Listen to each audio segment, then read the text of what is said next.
और जो किसानों ने सिक्योरिटी राशि जमा कराई है वो किसान दर दर की ठोकर खाने पर मजबूर हैं कि किस तरह से इस राशि का जो उन्होंने जमा कराया उनका प्लांट लगे और इनकम जमा हो। जबकि दूसरी तरफ जो राज्य सरकार है वो 7 रुपये, 8 रुपये, 9 रुपये और यहाँ तक कि 25 रुपये यूनिट तक का बिजली खरीद रही है। तो चूंकि इस सरकार को कमीशन खोरी करनी है, जो ब्रोकर कंपनियां जो बेचती हैं कंपनियां बिजली, वो ब्रोकर कंपनियों से कमीशन लेना है और इस वजह से बाहर से बिजली खरीदी जा रही है। जबकि हमारे किसानों से सोलर पैनल लगा करके वो बिजली दी जानी चाहिए थी, लेकिन वो बिजली नहीं दी गई।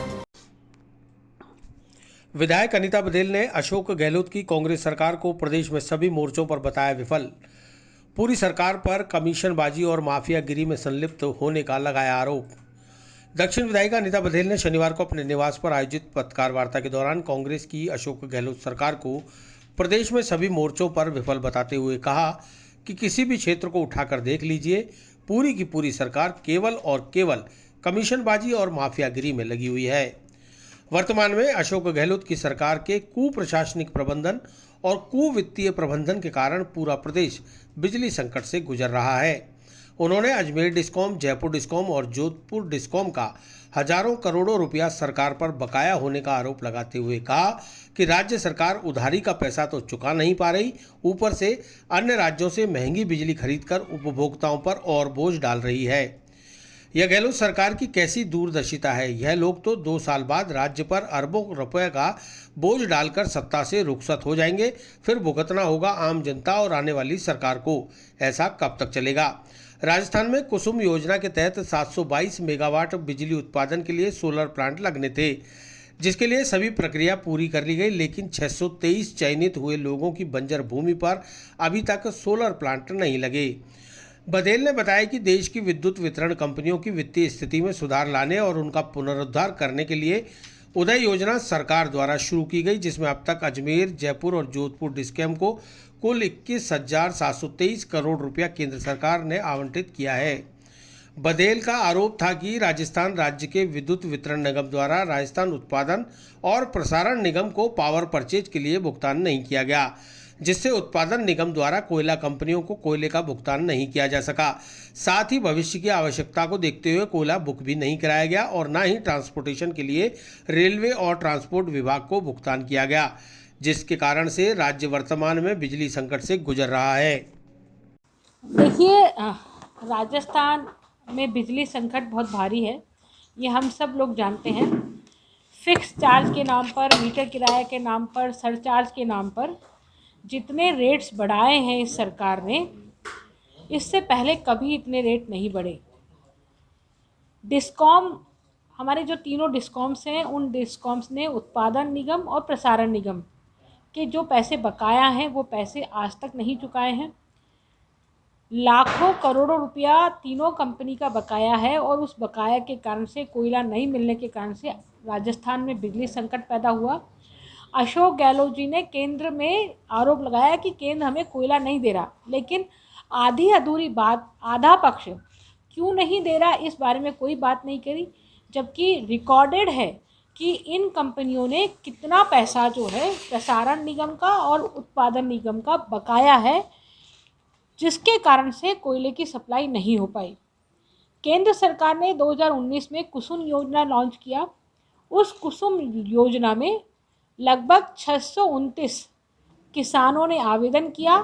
उन किसानों से 5-5 लाख रुपए सिक्योरिटी राशि जमा कराई गई और ऐसे लगभग 40 करोड़ रुपया इन्होंने जमा किया और 1500 किसानों ने इस योजना में आवेदन किया। आवेदन की फ़ीस भी 1-1 लाख रुपए थी, तो लगभग 12-13 करोड़ रुपया आवेदन की फ़ीस के रूप में और 40-45 करोड़ रुपया सिक्योरिटी के रूप में जमा किया गया। लेकिन आज तक भी एक भी मेगावाट का सोलर पैनल नहीं लगा, जबकि 722 मेगावाट के सोलर पैनल लगने थे राजस्थान में किसानों की बंजर भूमि पर।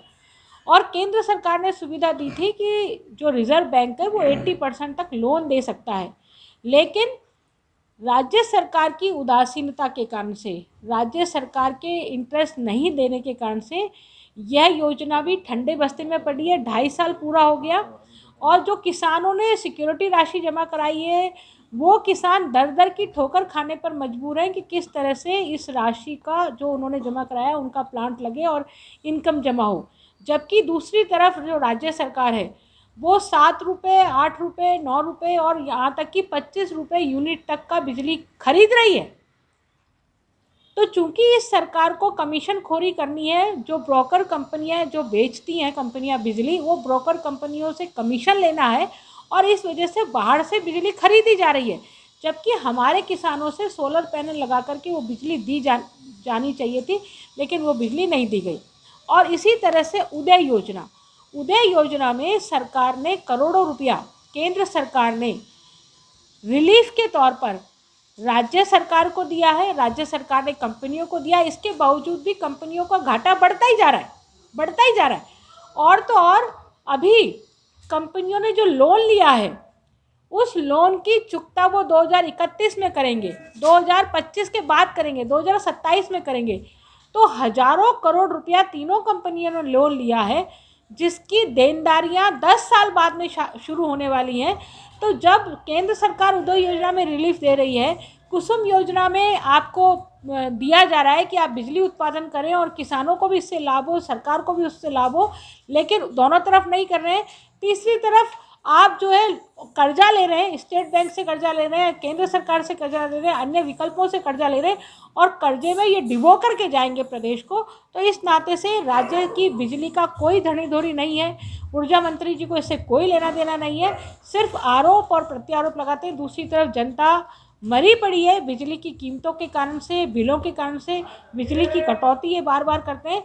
तो मेरा यही कहना है कि जो कर्जा कंपनियों ने लिया है, जिसकी देनदारियां वो 2031 में 25 से शो कर रहे हैं कि वो देनदारी 31 और 25 में शुरू करेंगे, तो आप तो कर्जा लेकर के और घी पीने का काम करो और चुकाने वाली सरकारें आगे भुगतती रहे, आगे जनता भुगतती रही। आपके ऊपर कोई देनदारियां नहीं होंगी, क्योंकि आपकी सरकार है। जब तक आप जो है कर्जा नहीं चुकाएंगे, इसलिए आपको कोई लेना देना नहीं है।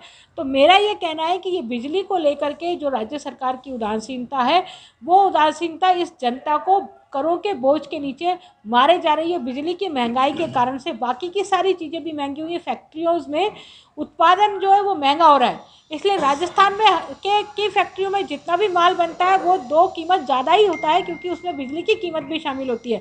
इधर घरेलू उपभोक्ता परेशान है, क्योंकि बिजली के कभी भी इतने ज़्यादा भारी भरकम बिल नहीं आए जितने पहले इससे पहले कभी नहीं हुआ। ऐसी स्थिति में ना तो उद्यमी संतुष्ट है, ना आम उपभोक्ता संतुष्ट है, और राज्य सरकार को इसका कोई लेना देना नहीं है। इन्हीं चीज़ों को लेकर के आज मैं आपके माध्यम से इस सरकार से पूछना चाहती हूँ कि सरकार बिजली पर कब ध्यान देगी ताकि जनता को राहत मिल सके।